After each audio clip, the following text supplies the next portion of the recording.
नमस्कार, मेरा नाम है अमिताभ और target PCS monthly current affairs की इस सीरीज में आपका स्वागत है।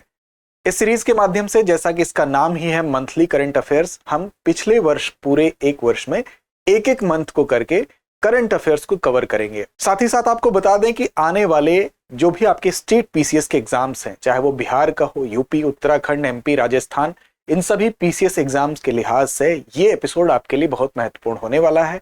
ये एपिसोड ही क्यों, ये पूरी सीरीज बहुत महत्वपूर्ण होने वाली है। इसके अन्य एपिसोड जो आएंगे, इसी तरह से हम पूरे वर्ष के करंट अफेयर्स को कवर करेंगे।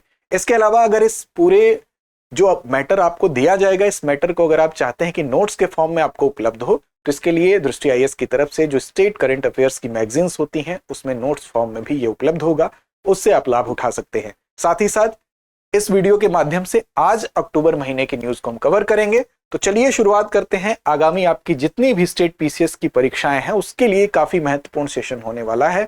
तो शुरू करते हैं अक्टूबर माह की सभी महत्वपूर्ण खबरों को। सबसे पहले राष्ट्रीय घटनाक्रम पर नजर डालते हैं और यहाँ पर पहली खबर आपको दिख रही है, जिंजी किला यूनेस्को विश्व धरोहर स्थल के रूप में इसका नामांकन हुआ है। अब जिंजी किला क्या है, इसके बारे में देखिए तो ये तमिलनाडु के विल्लुपुरम जिले में स्थित है। सबसे पहले तो इसकी स्थिति ही जान लीजिए, कहां पर स्थित है, तो तमिलनाडु के विल्लुपुरम जिले में इसकी स्थिति है जिंजी किले की। और मराठों के लिहाज से जो मराठा हिस्ट्री है उसमें इसका इंपॉर्टेंस था।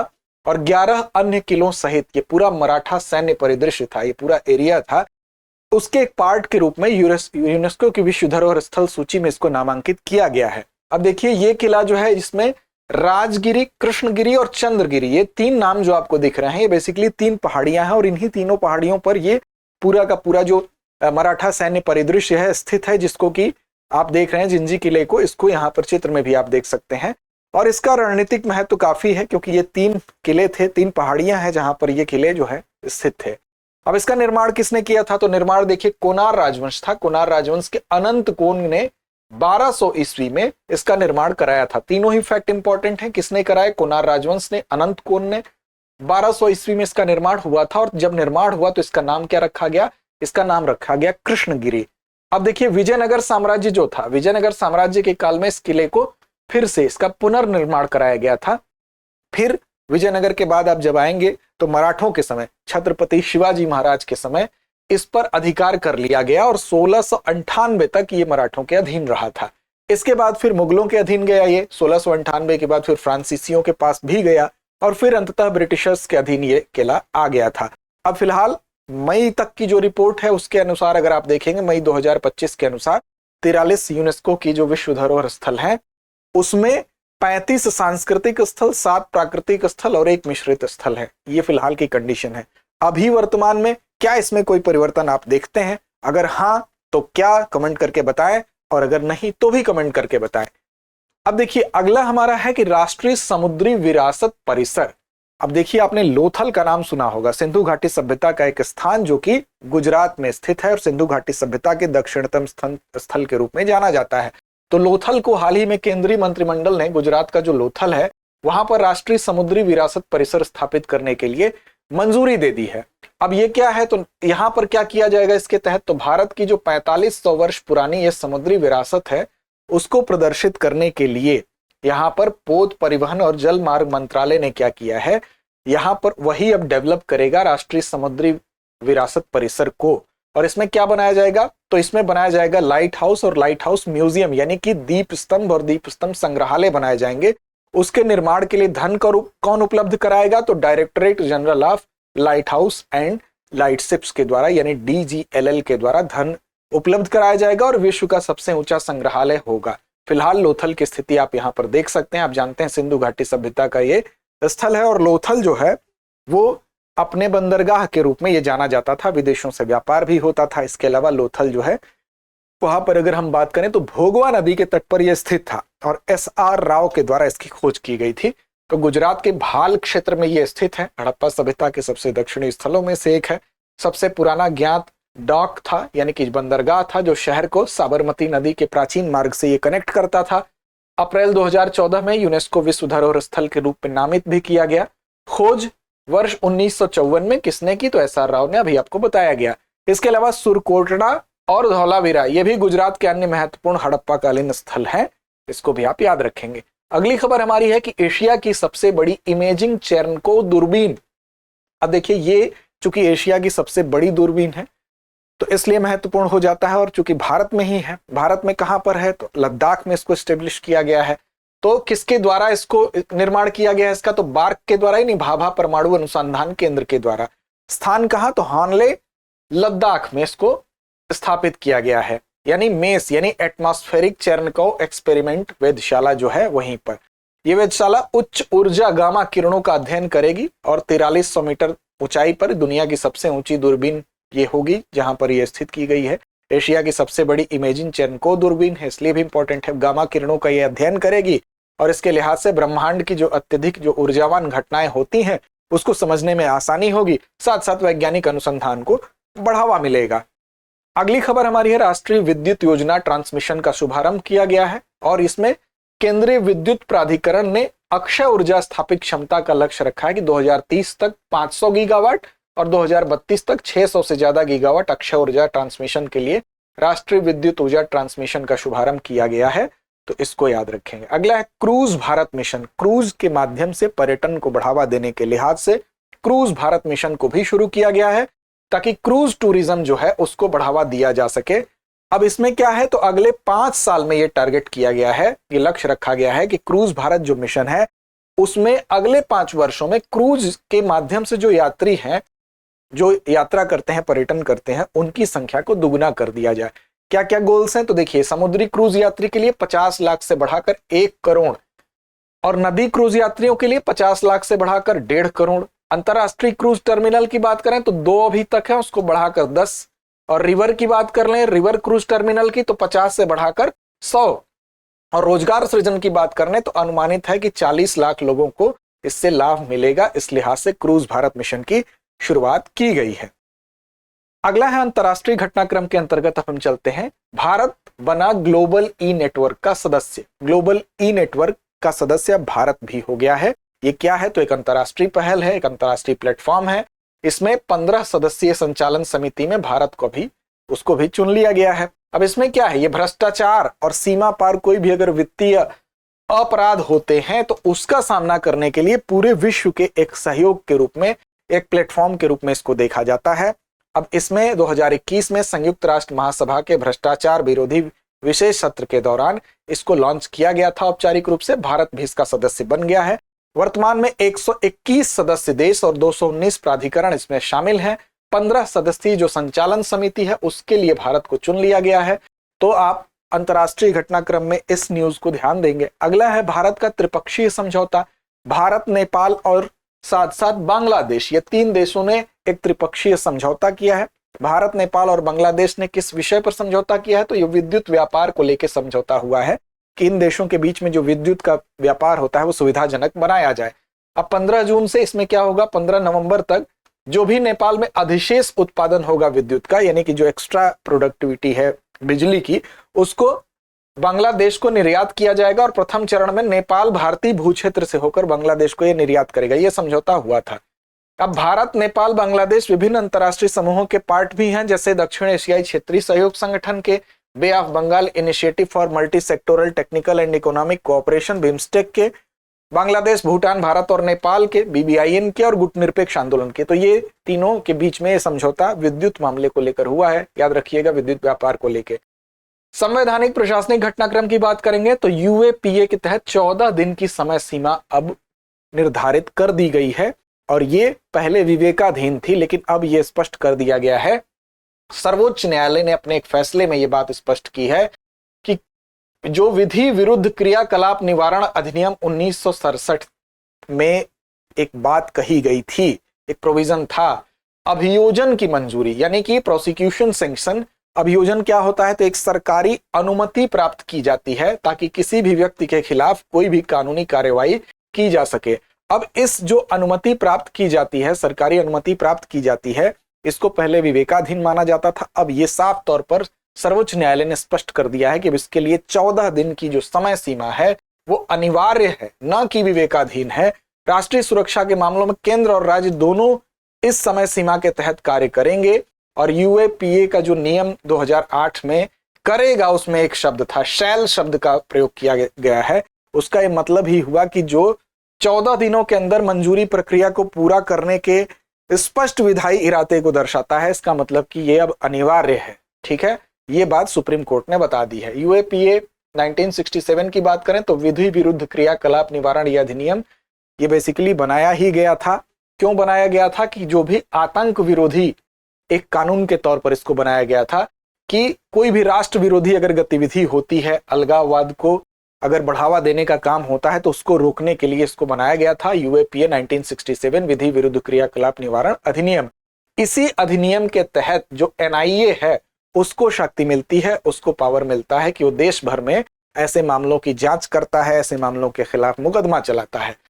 आरोपी को 180 दिन तक बिना ट्रायल के हिरासत में रखने की अनुमति भी यही अधिनियम देता है, और इसमें जमानत तभी मिलती है जब न्यायालय को लगता है कि आरोपी दोषी नहीं है। अगली हमारी खबर है शास्त्रीय भाषाओं के संबंध में। शास्त्रीय भाषाओं की अगर बात करें तो 5 अन्य शास्त्रीय भाषाओं को अनुमति मिल गई है। इस तरह से जो शास्त्रीय भाषाओं की संख्या है वो बढ़कर अब हो गई है 11। पहले 6 भाषाएं कौन कौन सी थी? तो पहली तमिल थी 2004 में, संस्कृत 2005 में, तेलुगु 2008 में, कन्नड़ 2008 में, मलयालम 2013 में और उड़िया 2014 में, और इसमें 5 अन्य भाषाएं जुड़ गई हैं और अब संख्या हो गई है 11। अब कौन कौन सी भाषाएं तो शास्त्रीय भाषा के रूप में नामित की गई हैं? कुल संख्या 11 हो गई है। तो उसमें मराठी, पाली, प्राकृत, असमिया और बंगाली, इन भाषाओं के साथ साथ अब संख्या हो गई है शास्त्रीय भाषाओं की 11। सारथी वन पहल, सारथी वन पहल की बात करें तो ये एक एमओयू है, हस्ताक्षर हुआ है, समझौता है। और किसके किसके बीच में? तो सामाजिक न्याय और अधिकारिता विभाग, भारत सरकार और राष्ट्रीय विधिक सेवा प्राधिकरण, इनके बीच में एक समझौता ज्ञापन पर हस्ताक्षर किया गया। और इसका उद्देश्य यह है कि जो समाज में हाशिए पर पड़े लोग हैं, कमजोर वर्ग के लोग हैं, उनकी सहायता के लिए विभाग के विभिन्न जो अधिनियम हैं, जो नियम हैं, जो योजनाएं हैं, उसके बारे में इन लोगों को, कमजोर लोगों को, हाशिए पर पड़े लोगों को जागरूक किया जाए। इसी के लिए सारथी वन पहल है।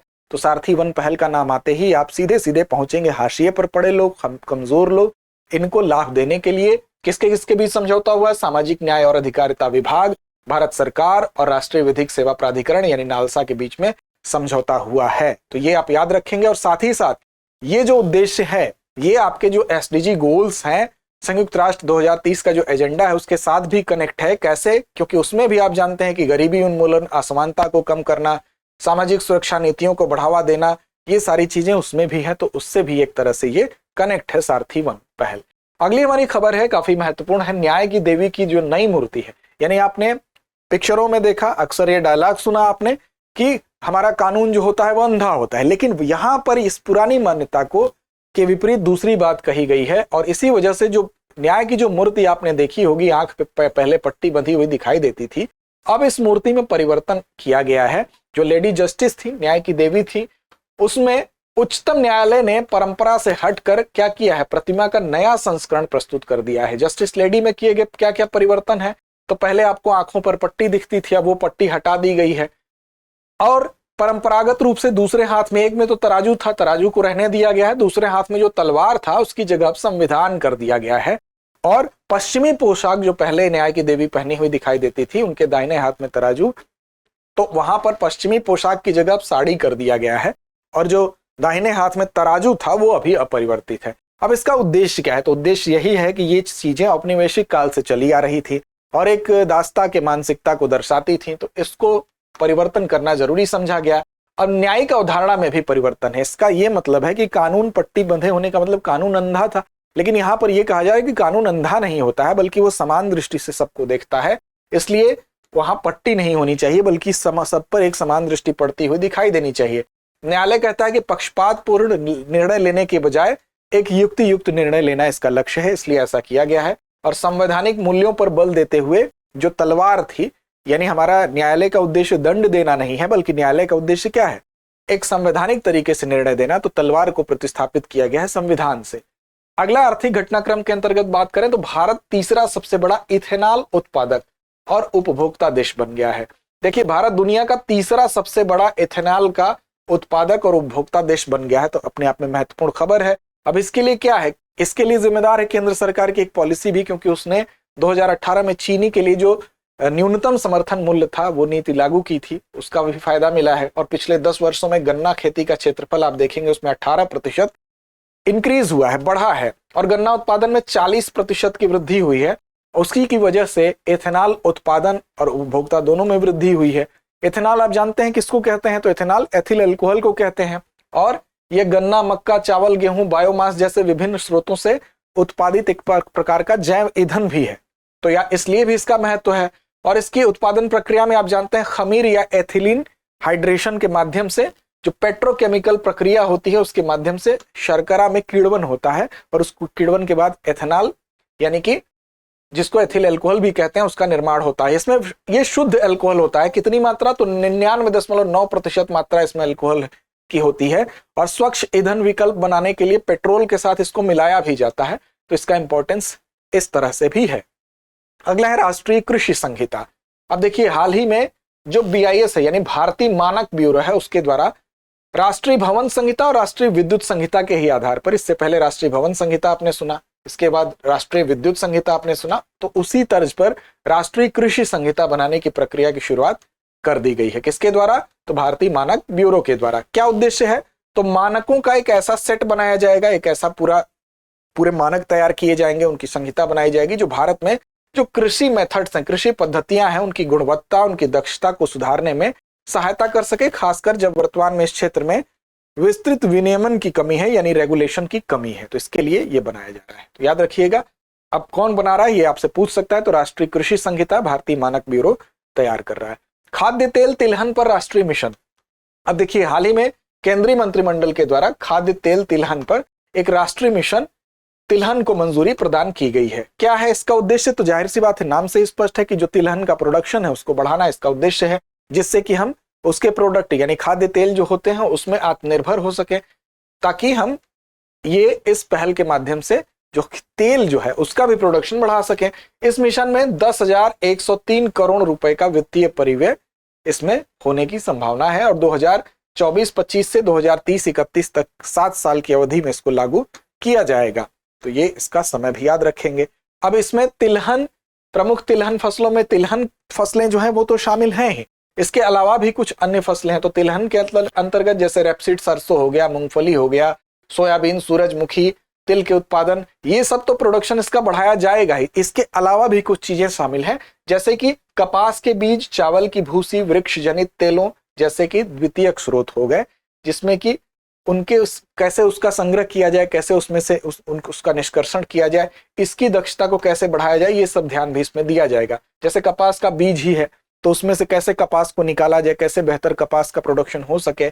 चावल की भूसी है, उससे हम कैसे उसका इस्तेमाल बेहतर तरीके से कर सकें, या वृक्ष कुछ ऐसे होते हैं जिससे कि तेल निकलता है, उसको हम कैसे बेहतर उसकी खेती कर सके। पिपरमेंट वगैरह आपने सुना ही होगा।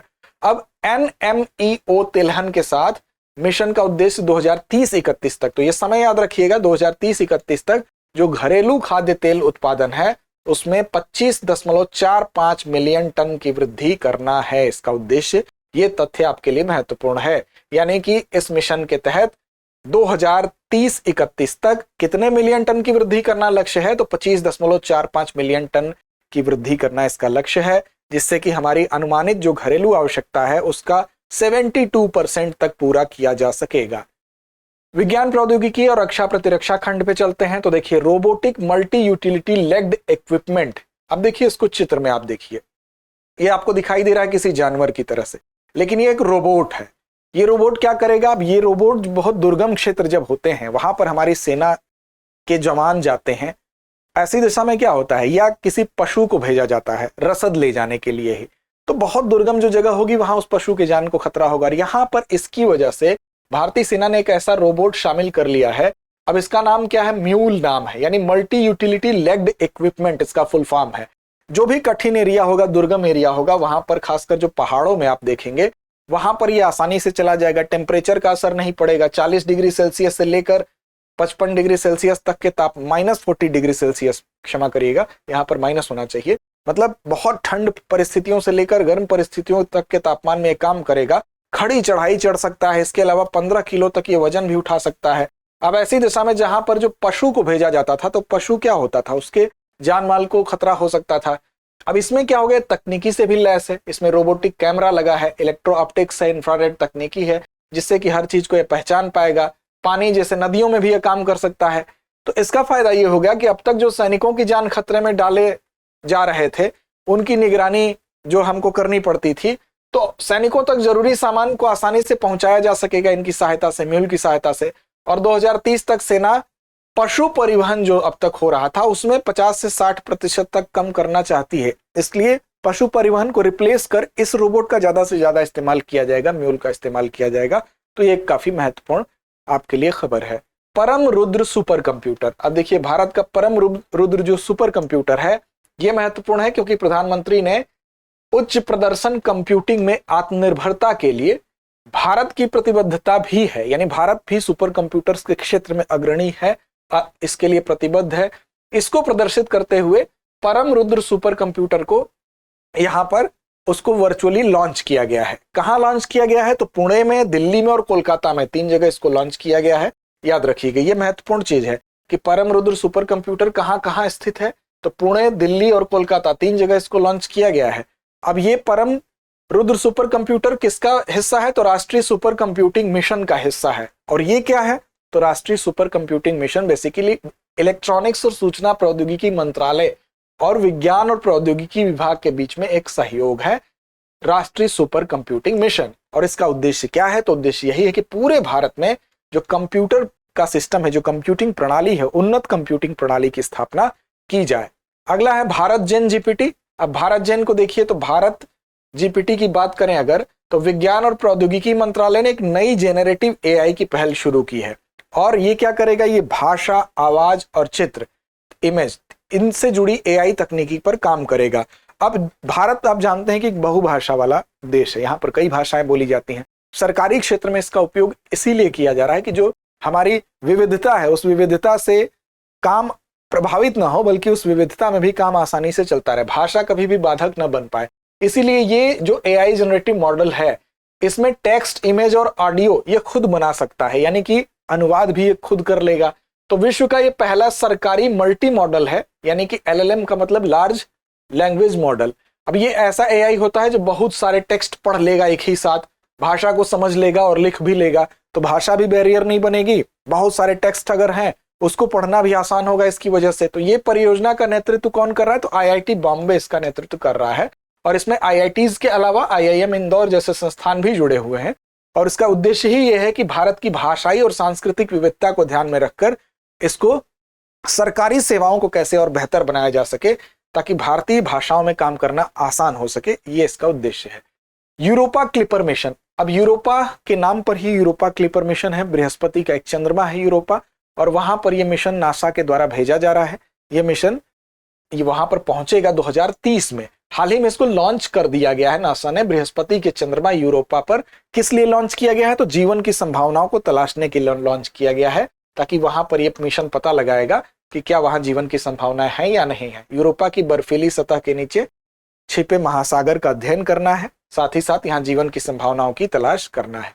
रोबोटिक सौर ऊर्जा से चलने वाला यह जांचयान 5 साल 6 महीने और लगभग 2.9 बिलियन किलोमीटर की यात्रा करने के बाद 2030 में पहुंचेगा, बृहस्पति की कक्षा में प्रवेश करेगा। तो याद रखिएगा 2030 में यह पहुंचेगा। और यूरोपा क्लिपर का नाम इसके गंतव्य बृहस्पति के बर्फीले चंद्रमा यूरोपा के नाम पे रखा गया है। तो ये तो आपको शुरू में ही बताया गया। अगला है भारत में ट्रेकोमा की समाप्ति। ट्रेकोमा देखिए, ट्रेकोमा एक बैक्टीरियल इन्फेक्शन था जिसकी वजह से लोगों की आंखें प्रभावित होती थी। और एक समय था जब 1970 के दशक में, 1960 के बाद ये काफी फैला था। 1950-60 के दशक में आप देखेंगे भारत में अंधेपन का एक बहुत बड़ा कारण ये था। 1963 में इसी से प्रभावित होकर राष्ट्रीय ट्रेकोमा नियंत्रण कार्यक्रम शुरू करना पड़ा भारत सरकार को। बाद में इसे राष्ट्रीय अंधापन नियंत्रण कार्यक्रम में जोड़ दिया गया था। तो फिलहाल ये आप याद रखिए कि ट्रेकोमा जो है, इसको WHO ने अभी घोषणा की है कि भारत ट्रेकोमा से मुक्त हो गया है और एक जन स्वास्थ्य समस्या के रूप में समाप्त करने में सफलता हासिल कर ली है। किसने? भारत ने। ये किसने कहा है? तो WHO ने कहा है। और ये कैसा है, एक कैसा रोग था? तो बैक्टीरिया से, जीवाणु से होने वाला रोग था। क्लेमाइडिया ट्रैकोमैटिस नामक जो जीवाणु है उससे ये रोग फैलता था। 5% एक समय था 1971 में अंधापन 5% इसके कारण होता था, जो अब घटकर 1% से भी कम हो गया। और WHO ने मान्यता दे दी है, मान लिया है कि भारत अब ट्रेकोमा से मुक्त हो गया है। अगली खबर हमारी है पर्यावरण और पारिस्थितिकी खंड से इको मार्क नियम 2024। अब देखिए, पर्यावरण जो चीजें इको फ्रेंडली होती हैं यानी पर्यावरण के लिए ठीक होती हैं, उसके लिए एक इको मार्क दिया जाता है। तो ये इको मार्क के जो नियम है उसमें बदलाव हुआ है। अब हाल ही में पर्यावरण, वन और जलवायु परिवर्तन मंत्रालय अपने आधिकारिक राजपत्र में इसने इको मार्क नियम जो 2024 है उसको प्रकाशित कर दिया है। 1991 में अब से पहले जो नियम था वो 1991 का नियम था, तो उसमें उस योजना की 1991 की जो इको मार्क योजना थी, जो इको मार्क दिया जाता था, उसको रिप्लेस करके ये नया नियम यहां पर जोड़ा गया है। इससे लाइफ यानी कि पर्यावरण के लिए जीवन शैली मिशन के अनुरूप किया गया है। और उद्देश्य क्या है कि पर्यावरण के अनुकूल जो उत्पाद होते हैं उन उत्पादों को यहाँ पर प्रश्रय दिया जाए, टिकाऊ जीवन को बढ़ावा देना ही इसका लक्ष्य है। अगला है वन्य जीव आबादी के औसत आकार में 73% की गिरावट। अब देखिए, हाल ही में WWF ने एक लिविंग प्लेनेट रिपोर्ट 2024 जारी की। किसने जारी की? तो world wide fund for nature यानी WWF ने जारी की। इसमें क्या कहा गया है कि केवल 50 वर्षों में यानी 1970 से 2020 का जो समय है उसमें जो निगरानी की गई जिन वन्यजीव आबादी की, उसके औसत आकार में यह कहा जा रहा है कि 73% की गिरावट देखी गई है। और सबसे ज्यादा गिरावट किस क्षेत्र में देखी गई है? तो मीठे जल के पारिस्थितिक तंत्र में 85% की गिरावट दर्ज की गई है। उसके बाद स्थलीय पारिस्थितिक तंत्र में 69% की गिरावट और समुद्री पारिस्थितिक तंत्र में 56% की गिरावट दर्ज की गई है। अगला है living planet report. Living planet report WWF द्वारा वन्यजीव आबादी में औसत रुझानों को ट्रैक करने के लिए लिविंग प्लैनेट इंडेक्स का उपयोग किया जाता है। किसके द्वारा जारी होता है? तो WWF के द्वारा। क्या बताता है? तो वन्यजीव आबादी में कैसी उनकी आबादी बढ़ रही है, घट रही है, कैसी है, इसके लिए लिविंग प्लैनेट रिपोर्ट आती है। समय के साथ प्रजातियों की आबादी के आकार में होने वाले जो भी बदलाव होते हैं, क्या वो बदलाव बहुत व्यापक है, क्या वो आबादी बहुत ज्यादा बढ़ गई या बहुत ज्यादा घट गई, तो इन व्यापक बदलावों को देखने के लिए इस रिपोर्ट का सहारा लिया जाता है। अगला खंड हमारा चर्चित व्यक्तियों से जुड़ा है। पहले व्यक्ति हैं गिरीश चंद्र मुर्मू यानी GC मुर्मू। कमेंट करके बताइए GC मुर्मू अभी जिस पद पर है उससे पहले किसी विशेष पद पर रहे, किसी विशेष राज्य से इनका संबंध रहा या किसी विशेष केंद्र शासित प्रदेश से रहा, कहां से रहा है, कमेंट करके बताइए। अब देखिए, हाल ही में जो GC मुर्मू है उनको एशियाई सर्वोच्च लेखा परीक्षा संस्थान जो संगठन है जिसको ASOSAI कहा जाता है, उसके प्रेसिडेंट के रूप में उसके प्रेसिडेंट का कार्यभार ये संभालेंगे। उनका कार्यकाल 2024 से 2027 तक होगा। तो ASOSAI क्या है? तो एशिया भर के 48 सर्वोच्च लेखा परीक्षा संस्थानों का एक समूह है। अब इसमें क्या है, इस बात पर ध्यान ये केंद्रित करता है ये समूह कि जो भी इसके सदस्य हैं 48 सर्वोच्च लेखा परीक्षा संस्थान है, ये बताता है कि उन सदस्यों की जो सरकारें हैं वो सार्वजनिक जो व्यय होता है यानी जो सरकारी खर्चा होता है उसका लेखा परीक्षण ठीक से करती हैं, कैसे करती हैं, उसमें पारदर्शिता है कि नहीं, जवाबदेही कितनी है सुनिश्चित, ये सारी चीजें होती हैं कि नहीं, तो ये चीज बताई जाती है। अब इसी के प्रेसिडेंट बनाए गए हैं GC मुर्मू। अगला नाम है Shigeru Ishiba. Shigeru Ishiba Japan के लिबरल डेमोक्रेटिक पार्टी से इनका संबंध है, LDP से, और ये जापान के नए प्रधानमंत्री के रूप में इनको चुना गया है, तो इनका नाम याद रखेंगे। एयर मार्शल AP सिंह, भारतीय वायुसेना के एयर मार्शल AP सिंह को नया क्या बनाया गया? Chief of air staff. तो ये आपको याद रखना है, चीफ ऑफ एयर स्टाफ के रूप में पदभार संभाला है किसने? एयर मार्शल AP सिंह ने। इन्होंने इस पद पर किसको रिप्लेस किया है? तो VR चौधरी की जगह इन्होंने ली है, यानी कि जब ये हटे हैं तो इनको बनाया गया है। रतन टाटा से संबंधित खबर है। आप जानते हैं कि रतन टाटा भारत के एक मशहूर उद्यमी जिनका निधन हो गया 86 वर्ष की आयु में मुंबई के एक अस्पताल में, इसकी वजह से ये चर्चा में थे। टाटा समूह के पूर्व अध्यक्ष रहे हैं, रतन नवल टाटा इनका नाम था, और इन्हें 2000 में, वर्ष 2000 में इनको पद्म भूषण और वर्ष 2008 में पद्म विभूषण से भी सम्मानित किया गया था। अगले हैं उमर अब्दुल्ला। उमर अब्दुल्ला इसलिए चर्चा में थे कि नेशनल कॉन्फ्रेंस इनका संबंध है, इनके पार्टी का नाम है, और ये केंद्र शासित प्रदेश जो जम्मू कश्मीर है, जब ये केंद्र शासित प्रदेश बना है तो उसके बाद वहां के पहले मुख्यमंत्री बने हैं। हालांकि इससे पहले भी वो मुख्यमंत्री रह चुके हैं, जनवरी 2009 में मुख्यमंत्री बने थे, फिर उसके बाद ये 8 जनवरी 2014 तक वहां मुख्यमंत्री रहे भी। लेकिन जब अनुच्छेद 370 वहां से निरसित हुआ तो 2019 में जम्मू कश्मीर को क्या किया गया? एक केंद्र शासित प्रदेश बना दिया गया। तो राज्य से केंद्र शासित प्रदेश बनने के बाद पहली बार मुख्यमंत्री अगर कोई बना है तो वो उमर अब्दुल्ला बने हैं। तो पदभार ग्रहण करने वाले केंद्र शासित प्रदेश के रूप में जम्मू कश्मीर के ये मुख्यमंत्री बनते हैं पहले। अजीत विनायक गुप्ते की बात कर लें तो विदेश मंत्रालय ने जर्मनी में भारत का राजदूत नियुक्त किया है। किसको? अजीत विनायक गुप्ते को। संजीव कुमार सिंगला को फ्रांस में नियुक्त किया गया है भारत के अगले राजदूत के रूप में, और लुओंग कुओंग को वियतनाम के नए राष्ट्रपति के तौर पर चुना गया है। एस परमेश की बात कर लें, भारतीय तटरक्षक बल के 26वें महानिदेशक के रूप में इन्होंने अपना कार्यभार संभाला है, एस परमेश ने। योजना परियोजना की बात करेंगे तो स्वच्छ भारत मिशन जो है, जो 2 अक्टूबर वर्ष 2024 को अगर आप देखेंगे तो इसको 10वीं वर्षगांठ इसकी मनाई गई। यानी जो स्वच्छ भारत मिशन है वर्ष 2 अक्टूबर 2014 में जिसको लॉन्च किया गया था, इसको 10 वर्ष पूरे हो रहे हैं। तो पेयजल और स्वच्छता मंत्रालय और आवास एवं शहरी मामलों के मंत्रालय द्वारा इसको लॉन्च किया गया था, आप याद रखेंगे। पीएम इंटर्नशिप योजना, अब इसकी घोषणा तो देखिए 2024 में ही हो गई थी, लेकिन इसको पीएम इंटर्नशिप योजना को शुरू किया जा रहा है। इसे कारपोरेट मामलों के मंत्रालय ने शुरू किया है और इसकी घोषणा बजट 2024 में हुई थी, लेकिन अभी शुरुआत हुई है। और मुख्य उद्देश्य क्या है? तो युवाओं को इंटर्नशिप के जरिए अनुभव देना है। 5 साल में 1 करोड़ युवाओं को इसके माध्यम से इंटर्नशिप देना इसका टारगेट है, और साथ साथ वित्तीय लाभ भी इसमें दिया जाएगा। 4500 रुपए इसमें सरकार देगी प्रति माह वजीफा के तौर पर, और कंपनियां भी इसमें 500 रुपए एक्स्ट्रा CSR के रूप में देंगी। नामांकन के समय 6000 रुपए का एक मुश्त अनुदान भी दिया जाएगा। तो पीएम इंटर्नशिप योजना से युवाओं को इंटर्नशिप दिया जाएगा। साथ ही साथ ये बीमा कवर भी होगा। पीएम जीवन ज्योति बीमा योजना और पीएम सुरक्षा बीमा योजना के तहत बीमा कवर भी मिलेगा। एलिजिबिलिटी क्या होगी, पात्रता क्या होगी? तो 21 वर्ष से लेकर आयु आपकी 24 वर्ष के बीच जो युवा है वो होने चाहिए। साथ साथ शिक्षा योग्यता की बात करें तो कम से कम 10वीं पास होना चाहिए। हालांकि जो IIT, IIM और CA जैसे प्रोफेशनल कोर्स वाले युवा इसके पात्र नहीं होते हैं। और रोजगार स्थिति की बात कर लें तो किसी भी फुल टाइम नौकरी में नहीं होना चाहिए युवा को। और आय सीमा की बात करें तो पारिवारिक जो आय होगी वो 8 लाख से कम होनी चाहिए, और सरकारी नौकरी अगर किसी को होगी तो उसके परिवार का युवा इसके अयोग्य होगा। अगला है समिति और सम्मेलन, तो इसमें बात करेंगे ब्रिक्स सम्मेलन। चौथा था 16वां ब्रिक्स शिखर सम्मेलन था, 2024 में हुआ। 22 से 24 अक्टूबर को ये आयोजित हुआ 2024 में। कहाँ आयोजित हुआ? तो रूस में, कजान में, रूस के कजान में आयोजित हुआ। तो पहले तो यही आपको याद रखना है कि कहाँ हुआ, तो रूस के कजान में हुआ 22 से 24 अक्टूबर 2024 को। चौथा था याद रखना है 16वां ब्रिक्स सम्मेलन था। इसका केंद्रीय विषय क्या था? तो न्याय संगत वैश्विक विकास और सुरक्षा के लिए बहुपक्षवाद को मजबूत करना, ये इसका केंद्रीय विषय था, याद रखेंगे। और इसमें कई बातें हुई, सारी बातों को सम्मिलित यहाँ नहीं किया जा सकता। मुख्य बातों के तौर पर अगर बात करें तो ब्रिक्स नेताओं ने Kunming Montreal global biodiversity framework के तहत जो वैश्विक जैव विविधता का ढांचा है उसको अपनाने का समर्थन किया।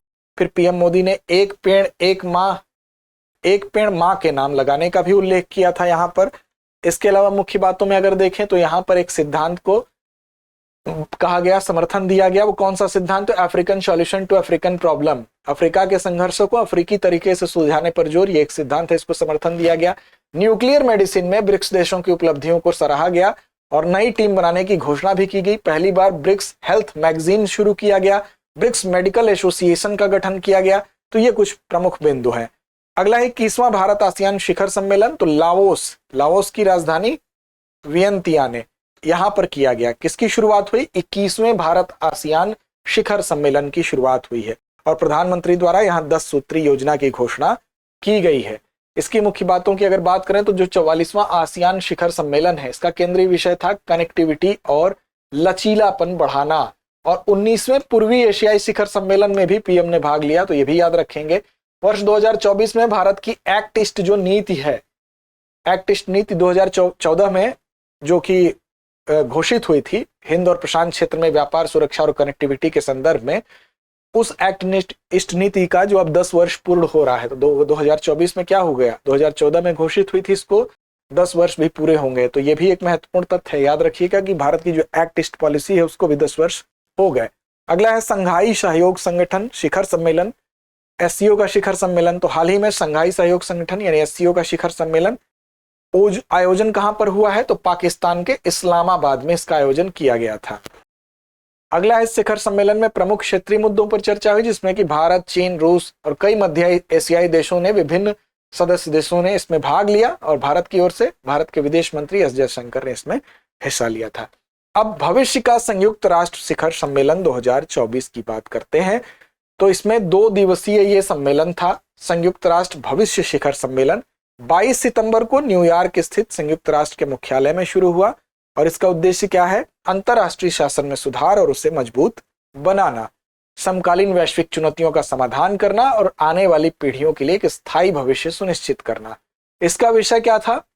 तो बेहतर कल के लिए बहुपक्षीय समाधान। तो बेहतर कल के लिए बहुपक्षीय समाधान जो एससीओ का क्षमा करिएगा भविष्य का संयुक्त राष्ट्र शिखर सम्मेलन हुआ है, उसका केंद्रीय विषय था, उसका सब्जेक्ट था बेहतर कल के लिए बहुपक्षीय समाधान। भारतीय कला महोत्सव, अब देखिए राष्ट्रपति ने कहां पर? सिकंदराबाद में, जो कि हैदराबाद में है, राष्ट्रपति निलयम में, जो राष्ट्रपति निलयम वहां पर है, वहीं पर भारतीय कला महोत्सव के पहले संस्करण का उद्घाटन हुआ। चूंकि पहला संस्करण है तो इंपॉर्टेंट हो जाता है भारतीय कला महोत्सव। और ये कितने दिन तक चलेगा? तो 8 दिवसीय महोत्सव ये हुआ और इसका आयोजन राष्ट्रपति निलयम के द्वारा ही किया गया था। अब इसमें पूर्वोत्तर क्षेत्र में विकास मंत्रालय जो है और संस्कृति मंत्रालय, इन दोनों ने इसमें सहयोग किया। किसने किसने? पूर्वोत्तर क्षेत्र विकास मंत्रालय और साथ साथ संस्कृति मंत्रालय, इसके कोऑपरेशन से ये हुआ। और इसका उद्देश्य क्या है? तो उद्देश्य है पूर्वोत्तर राज्यों की जीवंत सांस्कृतिक विरासत को प्रस्तुत करना, वहां के जो कला हो गए, वहां की जो शिल्प हो गई, वहां की पाक कला हो गई, उसकी विविधता को प्रदर्शित करना। 10वां राष्ट्रमंडल संसदीय संघ सम्मेलन, चौथा है 10वां है राष्ट्रमंडल संसदीय संघ सम्मेलन। कहाँ आयोजित हुआ? तो नई दिल्ली में। कै दिवसीय? 2 दिवसीय था। 10वां था राष्ट्रमंडल संसदीय संघ सम्मेलन, इसका आयोजन किया गया। अध्यक्षता किसने की? तो ओम बिरला के द्वारा इसकी अध्यक्षता की गई। ग्लोबल एरोस्पेस शिखर सम्मेलन, ये इसका 7वां संस्करण था। अबू धाबी के सेंट रेजिस सादियात आइलैंड रिसोर्ट में हुआ। इस सम्मेलन में विश्व की एरोस्पेस आपूर्ति श्रृंखला से जुड़े मुद्दों पर चर्चा की गई। अब रिपोर्ट और सूचकांक की बात कर लें तो वैश्विक भूखमरी सूचकांक 2024 की बात करने तो कंसर्न वर्ल्ड वाइड और वेल्थ हंगर हेल्थ द्वारा संयुक्त रूप से इसको जारी किया गया। तो किसके द्वारा? कंसर्न वर्ल्ड वाइड और वेल्थ हंगर हेल्थ के द्वारा वैश्विक भूखमरी सूचकांक 2024 प्रकाशित हुआ। विश्व भर के 127 देशों में भूखमरी और कुपोषण के लेवल को इसमें मापा गया। सबसे अच्छा प्रदर्शन कौन किया? तो बेलारूस किया। याद रखिएगा, वैश्विक भूखमरी सूचकांक 2024 में बेलारूस सबसे अच्छा प्रदर्शन किया और सोमालिया सबसे खराब प्रदर्शन किया। शीर्ष स्थान पर जो देश हैं उसमें अगर आप देखेंगे तो वहां पर रहने वाले देशों में सबसे ऊपर बेलारूस का नाम आता है। अब भारत की बात करेंगे तो भारत ने इसमें 27.3 अंकों के साथ 127 देशों में से 105वें स्थान पर भारत रहा और ये गंभीर श्रेणी में आता है। और दक्षिण एशियाई जो पड़ोसी देश अगर देखेंगे तो बांग्लादेश, नेपाल और श्रीलंका बेहतर जीएचआई स्कोर के साथ मध्यम श्रेणी में है, जबकि भारत जो है गंभीर श्रेणी में बना हुआ है। अगला है वैश्विक नवाचार सूचकांक 2024। तो विश्व बौद्धिक संपदा संगठन के द्वारा ये जारी किया जाता है। किसके द्वारा जारी किया जाता है? तो बौद्धिक संपदा संगठन के द्वारा। और भारत 133 वैश्विक अर्थव्यवस्थाओं में से 39वें स्थान पर रहा। तो वैश्विक नवाचार सूचकांक में भारत की पोजीशन क्या रही? तो 39वें स्थान पर भारत रहा था। और भारत 132 अर्थव्यवस्थाओं में 40वें स्थान पर था वर्ष 2023 में। और यहां पर देखिए तो 133 वैश्विक अर्थव्यवस्थाओं में 39वें स्थान पर है। शीर्ष स्थान पर रहने वाले देश कौन से हैं? तो स्विट्जरलैंड पहले पर है, स्वीडन दूसरे पर है और संयुक्त राज्य अमेरिका तीसरे स्थान पर है वैश्विक नवाचार सूचकांक में। एशिया पावर इंडेक्स 2024 की बात कर लें तो भारत ने जापान को पीछे छोड़ दिया है और तीसरी सबसे बड़ी शक्ति बन गया है पावर इंडेक्स के मामले में। अब इसकी बढ़ती भू राजनीतिक स्थिति का यह प्रदर्शन है। इसकी स्थापना 2018 में लोवी इंस्टीट्यूट द्वारा इसको लॉन्च किया गया था। किसको? एशिया पावर इंडेक्स को। इसका उद्देश्य क्या है? तो एशिया प्रशांत का जो रीजन है, एशिया प्रशांत क्षेत्र है, उसमें पावर की कंडीशन क्या है उसकी वार्षिक माप की जाती है पूरे वर्ष भर की। और इसमें जो देश होते हैं तो 27 देशों का मूल्यांकन ये करता है एशिया पावर इंडेक्स। साथ ही साथ 2024 के संस्करण की बात करें तो पावर डिस्ट्रीब्यूशन का अब तक का सबसे व्यापक मूल्यांकन 2024 के एशिया पावर इंडेक्स का जो मूल्यांकन है उसको माना जा रहा है। मापदंड में आर्थिक ताकत कैसी है वो कंट्री, सैन्य ताकत क्षमताएं वहां की कैसी हैं, राजनयिक प्रभाव वहां का कैसा है, इसका विश्लेषण किया जाता है। कुछ ऑपरेशंस और अभियान, सैन्य अभियान पर नजर डालते हैं। तो सैन्य अभियान जो काजिंद 2024 की बात करें तो भारत और कजाकिस्तान के बीच में संयुक्त सैन्य अभ्यास है काजिंद 2024। ये इसका 8वां संस्करण है। कहां हुआ? तो उत्तराखंड में 30 सितंबर से 13 अक्टूबर 2024 तक आयोजित हुआ। किसके किसके बीच है? तो भारत और कजाकिस्तान के बीच में है। सैन्य अभ्यास में क्या होता है? दोनों देशों की जो सेनाएं होती हैं वो मिलकर एक साथ अभ्यास करती हैं। अब इसमें 2016 में यह अभ्यास प्रबल दोस्ती के रूप में इसकी शुरुआत हुई थी, यानी जब 2016 में इसकी शुरुआत हुई थी तब इसका नाम प्रबल दोस्ती था। अब इसको सैन्य अभ्यास काजिंद के रूप में जाना जा रहा है। दूसरे संस्करण के बाद ही इस अभ्यास को कंपनी स्तरीय अभ्यास में अपग्रेड किया गया है और इसका नाम बदल के अभ्यास काजिंद कर दिया गया है। अगला, धरती आबा जनजाति ग्राम उत्कर्ष अभियान। इसका संबंध किस चीज से है? तो इसका संबंध जनजाति आबादी के लिए समान अवसर कैसे उपलब्ध कराया जाए उससे है। केंद्र सरकार ने जनजाति समुदायों के समग्र विकास और उनके जीवन स्तर को सुधारने के लिए धरती आबा जनजाति ग्राम उत्कर्ष अभियान को शुरू किया है और ये सामाजिक आर्थिक स्तर का कितना विकास हो पाया, वहां पर इंफ्रास्ट्रक्चर कितना डेवलप हो पाया, स्वास्थ्य, शिक्षा और आजीविका के क्षेत्र में कितनी ठोस प्रगति हो पाई जनजातीय क्षेत्रों में, इस बात के लिए ये जिम्मेदार है। अभ्यास नसीम अल बहर, तो भारत और ओमान, किसके किसके बीच? भारत ओमान के बीच द्विपक्षीय नौ सैनिक अभ्यास है। किस तरह का अभ्यास है? नौ सैनिक अभ्यास है। और भारतीय नौसेना का INS त्रिकंद जो है और डोर्नियर समुद्री गश्ती विमान ने गोवा के तट पर रॉयल नेवी ऑफ ओमान पोत अल सीब के साथ इसमें भाग लिया। अगला, स्वावलंबन शक्ति अभ्यास। भारतीय सेना की दक्षिणी कमान की सुदर्शन चक्र कोर ने कोर स्तरीय सैन्य अभ्यास स्वावलंबन शक्ति का आयोजन किया और कहां हुआ? तो झांसी के निकट बबीना फील्ड फायरिंग रेंज में हुआ। क्या उद्देश्य है? तो अस्थिर जो वैश्विक भू राजनीतिक परिदृश्य है उसमें विशिष्ट और उभरती प्रौद्योगिकियों के एकीकरण के माध्यम से देश के सशस्त्र बलों की युद्ध क्षमताओं को लगातार बढ़ाना है। यानी कि जो हमारी सशस्त्र बल हैं उनकी युद्ध क्षमता को कैसे बढ़ावा दिया जाए, ये इसका उद्देश्य है। और भारतीय सेना और रक्षा उद्योग के बीच में एक सहयोग को बढ़ावा देना भी इसका महत्वपूर्ण लक्ष्य है। सैन्य अभ्यास मालाबार, यह हमेशा ही महत्वपूर्ण होता है। तो ये आयोजित किया गया सैन्य अभ्यास मालाबार 2024 का समुद्री चरण 18 अक्टूबर 2024 को विशाखापत्तनम में संपन्न हुआ। इसमें ऑस्ट्रेलिया, जापान और संयुक्त राज्य अमेरिका अन्य देश थे भारत के अलावा। तो भारत इसके अलावा अगर बात करें तो कौन है? ऑस्ट्रेलिया, जापान, संयुक्त राज्य अमेरिका ने सैन्य अभ्यास मालाबार में हिस्सा लिया।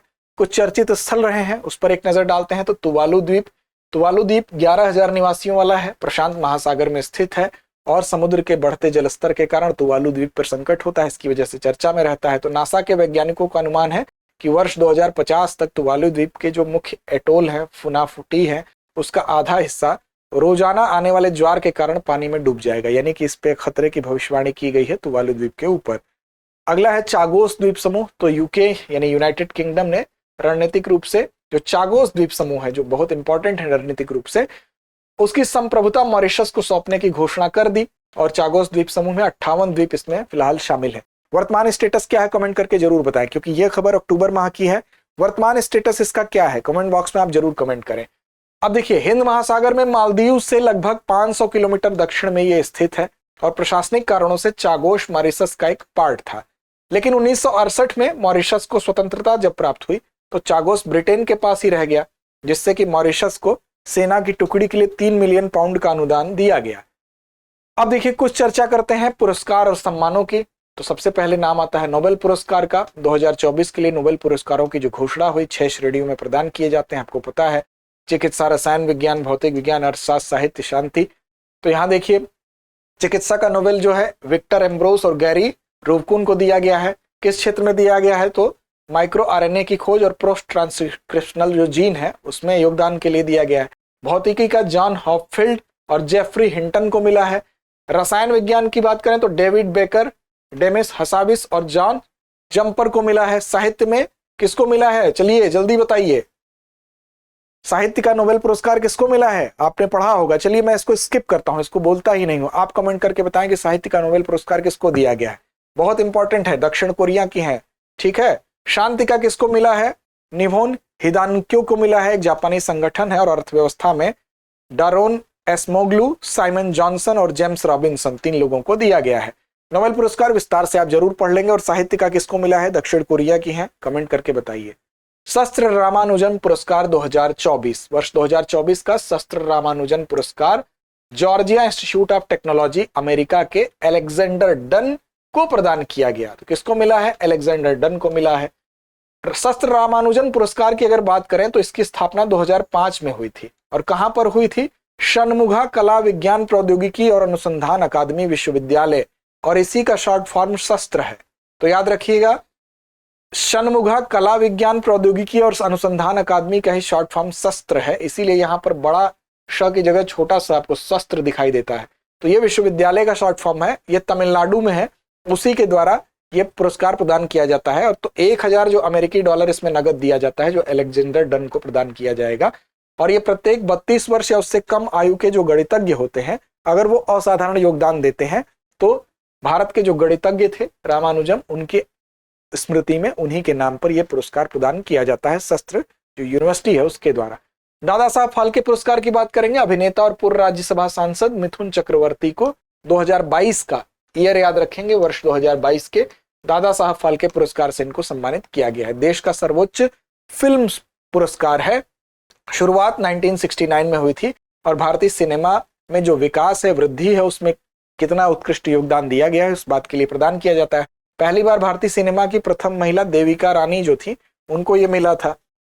खेल घटनाक्रम की बात करें तो पावर लिफ्टिंग में गोल्ड जीतने वाली पहली महिला आईपीएस है, इसलिए यह खबर महत्वपूर्ण है। पुडुचेरी में वरिष्ठ पुलिस अधीक्षक एसएसपी है, आईपीएस अधिकारी अनीता रॉय है और इनको पावर लिफ्टिंग में गोल्ड इन्होंने जीता है। कहां जीता है? तो दक्षिण अफ्रीका के सन सिटी में आयोजित हुआ राष्ट्रमंडल अंतरराष्ट्रीय क्लासिक बेंच प्रेस प्रतियोगिता 2024 में। स्वर्ण पदक हासिल करने वाली पहली आईपीएस अधिकारी भी बन गई हैं, ये भी याद रखिएगा। राफेल नडाल मशहूर टेनिस खिलाड़ी, ऐतिहासिक टेनिस खिलाड़ी, इन्होंने संन्यास की घोषणा की, इसकी वजह से चर्चा में है। 22 बार के ग्रैंड स्लैम को जीतने वाले हैं ये। साथ साथ राफेल नडाल को लाल बजरी जो होती है उसका बादशाह भी कहा जाता है। आप जो 4 ग्रैंड स्लैम प्रतियोगिताएं होती हैं उसमें लाल बजरी कहाँ होती है, अब आप कमेंट करिए। रिकॉर्ड 14 बार इन्होंने फ्रेंच ओपन जीता है। कुल 92 एटीपी एकल खिताब जीते हैं और 36 मास्टर्स खिताब और 1 ओलंपिक स्वर्ण पदक भी जीता है। तो राफेल नडाल फिलहाल इन्होंने संन्यास की घोषणा कर दी, जिसकी वजह से इन पर भी प्रश्न आपसे पूछ सकता है। अब महिला T20 वर्ल्ड कप की बात कर लें 2024 में, तो आईसीसी महिला T20 विश्व कप 2024 का जो फाइनल है उसमें न्यूजीलैंड ने साउथ अफ्रीका को 32 रन से हरा दिया। तो विजेता कौन हुआ? न्यूजीलैंड। किसमें? आईसीसी महिला T20 विश्व कप के फाइनल में, जो कि महिलाओं का था। खिताब अपने नाम इन्होंने कर लिया है। मेजबानी किसने की थी? तो बांग्लादेश ने की थी। आयोजन संयुक्त अरब अमीरात में हुआ था। विजेता न्यूजीलैंड, उपविजेता दक्षिण Africa. Player of the tournament Amelia Kerr New Zealand की।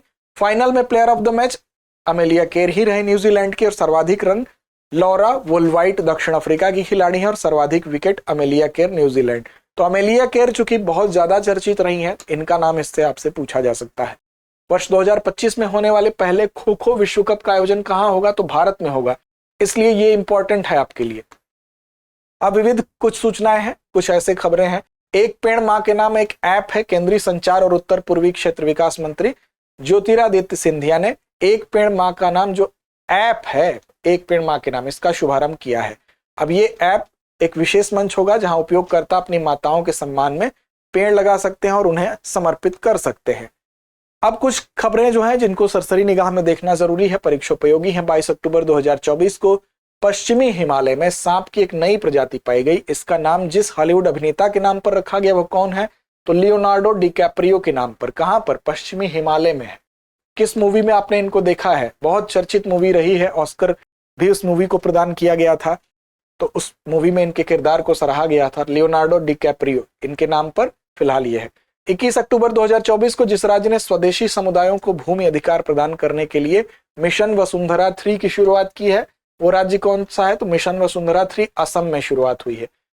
अक्टूबर 2024 को जारी आईसीसी महिला T20 विश्व कप 2024 प्रतियोगिता की सर्वश्रेष्ठ टीम में जिस भारतीय खिलाड़ी को शामिल किया गया है उनका नाम क्या है? तो हरमनप्रीत कौर को शामिल किया गया है। अक्टूबर 2024 को इटली के जिस शहर में ग्रुप ऑफ 7 G7 के रक्षा मंत्रियों की बैठक का आयोजन किया गया, वह शहर कौन सा है? नेपल्स में आयोजित किया गया। अगला है अक्टूबर 2024 को भारत सरकार ने देश में बढ़ते घोटालों और साइबर धोखाधड़ी के मामलों से निपटने के लिए इस संस्था के साथ संयुक्त रूप से धोखाधड़ी से बचो अभियान की शुरुआत की, मेटा के साथ। 16 अक्टूबर 2024 को भारत के जिस शहर में अंतर्राष्ट्रीय भारतीय नृत्य महोत्सव का आयोजन किया गया, वो शहर कहाँ है? नई दिल्ली में आयोजित हुआ अंतर्राष्ट्रीय भारतीय नृत्य महोत्सव। अक्टूबर 2024 को जिस शहर में शंघाई सहयोग संगठन के शिखर सम्मेलन में आयोजन किया गया, वो कौन सा है? तो इस्लामाबाद, याद रखिएगा। फिर अक्टूबर 2024 को जिस शहर में अमेरिका भारत नेतृत्व शिखर सम्मेलन 2024 का आयोजन किया गया, वो कौन सा है? तो नई दिल्ली है, इसको भी याद रखिएगा। अगला है अक्टूबर 2024 को भारत ने विदेशी छात्रों को भारतीय विश्वविद्यालय में पढ़ने के लिए प्रोत्साहित करने के लिए शारजाह में 20वें अंतर्राष्ट्रीय शिक्षा प्रदर्शनी में यह अभियान शुरू किया। कहां पर शुरू किया गया? तो शारजाह में शुरू किया गया। स्टडी इन इंडिया अभियान, ठीक है, विदेशी छात्रों को भारतीय विश्वविद्यालय में पढ़ने के लिए स्टडी इन इंडिया अभियान कहां शुरू हुआ? शारजाह में शुरू हुआ। अक्टूबर 2024 को भारत के प्रधानमंत्री ने जिस शहर में भारतीय कौशल संस्थान का उद्घाटन किया, वो शहर कौन सा है? मुंबई में। क्या उद्घाटन हुआ? भारतीय कौशल संस्थान। फिर अक्टूबर 2024 को राष्ट्रीय ई गवर्नेंस प्रभाग ने नागरिकों की सरकारी सेवाओं तक पहुंच को बढ़ाने के लिए जिस ऐप को भारत के लिए डिजिटल वॉलेट, डिजिटल लॉकर के साथ एकीकृत किया है, वो कौन सा ऐप है? तो उमंग ऐप है। इंपॉर्टेंट है। अगला है अक्टूबर 2024 को मिली जानकारी के अनुसार जिस केंद्रीय मंत्री को विश्व स्वास्थ्य संगठन की दक्षिण पूर्व एशिया की क्षेत्रीय समिति के 77वें सत्र का अध्यक्ष चुना गया है, वो कौन है? तो जेपी नड्डा है। 2024 को प्रजा फाउंडेशन द्वारा किए गए एक व्यापक 2 वर्षीय अध्ययन के बाद जारी शहरी शासन सूचकांक में जिस राज्य ने प्रथम स्थान प्राप्त किया, तो केरल ने शहरी शासन सूचकांक में पहला स्थान प्राप्त किया। सितंबर 2024 को भारत के शहर में दिव्यांग जनों को समर्पित एक राष्ट्रीय स्तर के 20वें दिव्य कला मेले का आयोजन किया गया। तो पुणे में सितंबर 2024 को विज्ञान प्रौद्योगिकी विभाग ने इस स्थान में भारत के पहले CO2 से मेथेनॉल पायलट प्लांट की आधारशिला रखी। तो पुणे में यह भी याद रखिएगा। अगला है सितंबर 2024 को देश की राजधानी दिल्ली को प्रदूषण मुक्त बनाने के लिए उपराज्यपाल ने जिस अभियान को शुरू करने की घोषणा की, तो धूल मुक्त दिल्ली अभियान। हाल ही में सड़क परिवहन और राजमार्ग मंत्रालय द्वारा जिस शहर में ऑक्सीजन बर्ड पार्क यानी अमृत महोत्सव पार्क एक है, उसका उद्घाटन किया गया, तो नागपुर में। इंपॉर्टेंट प्रश्न है, ऑक्सीजन बर्ड पार्क नागपुर में।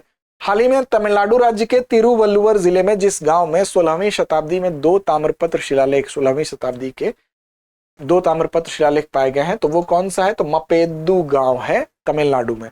हाल ही में कंसर्न वर्ल्ड वाइड और वेल्ट हंगर हेल्थ द्वारा जारी वैश्विक भूख सूचकांक में भारत को जो स्थान प्राप्त हुआ 105वां प्राप्त हुआ। किसमें? 2024 वाले में।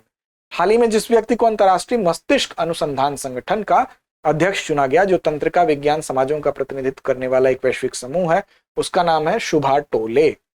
हाल ही में जिस शहर में अंतर्राष्ट्रीय दूर संचार संघ, विश्व दूर संचार मानकीकरण सभा और भारत मोबाइल कांग्रेस के 8वें संस्करण का उद्घाटन किया गया, तो वो नई दिल्ली में किया गया। हाल ही में जिस देश ने श्रम की कमी को रोकने के लिए कुशल विदेशी पेशेवरों को आकर्षित करने के लिए ग्लोबल एलिट कार्ड लॉन्च किया, ताइवान। तो ग्लोबल एलिट कार्ड से संबंध ताइवान का है। हाल ही में जिस राष्ट्रीय उद्यान को भारत के दूसरे सबसे बड़े तितली विविधता केंद्र के रूप में मान्यता प्राप्त हुई, तो काजीरंगा राष्ट्रीय उद्यान याद रखिएगा, तितली विविधता केंद्र के रूप में। भारत ने जिन देशों के साथ सीमा पार विद्युत व्यापार को सुविधाजनक बनाने के लिए एक त्रिपक्षीय समझौते पर हस्ताक्षर किए, तो नेपाल और बांग्लादेश के साथ ये आपको बताया गया था। हाल ही में जापान की लिबरल डेमोक्रेटिक पार्टी ने किस नेता ने नए प्रधानमंत्री के रूप में चुने गए हैं, तो शिगेरू इशिबा, ये भी आपको बताया गया है। अब बारी है अभ्यास प्रश्न की। कुछ अभ्यास प्रश्न आपके लिए हैं ताकि पीछे जो खबरें बताई गई हैं उसका आप इस अभ्यास प्रश्न के माध्यम से रिवीजन कर सकें और इसका जवाब आप कमेंट बॉक्स में दे सकें, ताकि हमें पता चले कि आप तक हमारी सूचना कितनी प्रभावी तरीके से पहुंची है। तो देखिए, हाल ही में चर्चा में रहा जिंजी का किला किस राज्य में स्थित है, आपको बताना है। विकल्प आपके सामने है, कर्नाटक, तमिलनाडु, महाराष्ट्र, आंध्र प्रदेश। अगला प्रश्न है, हाल ही में केंद्रीय मंत्रिमंडल द्वारा निम्नलिखित में से कौन सी भाषा को शास्त्रीय भाषा के रूप में स्वीकृति प्रदान की गई है? हिंदी, मराठी, गुजराती, कन्नड़। अगला प्रश्न है, हाल ही में मिली जानकारी के अनुसार इथेनॉल उत्पादन में भारत का स्थान क्या है? पहला, दूसरा, तीसरा, चौथा। अगला प्रश्न है, हाल ही में लॉन्च परम रुद्र सुपर कंप्यूटरों को भारत के किन शहरों में तैनात किया गया है? विकल्प आपके सामने है, मुंबई, चेन्नई, हैदराबाद, पुणे, दिल्ली, कोलकाता, बेंगलुरु, जयपुर, नागपुर, अहमदाबाद, लुधियाना और वाराणसी। और अगला प्रश्न है, वैश्विक भूखमरी सूचकांक 2024 में भारत को कौन सा स्थान प्राप्त हुआ है? 100, 105, 110 या 115।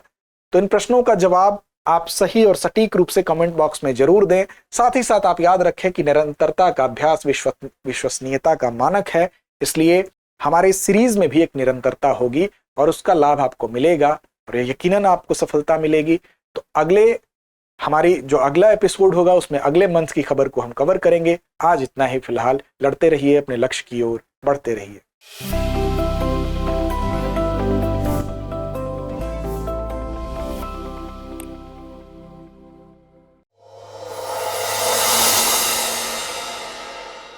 अब एग्जाम की तैयारी को और बेहतर करने के लिए हमारे चैनल को लाइक, शेयर और सब्सक्राइब करना ना भूलें।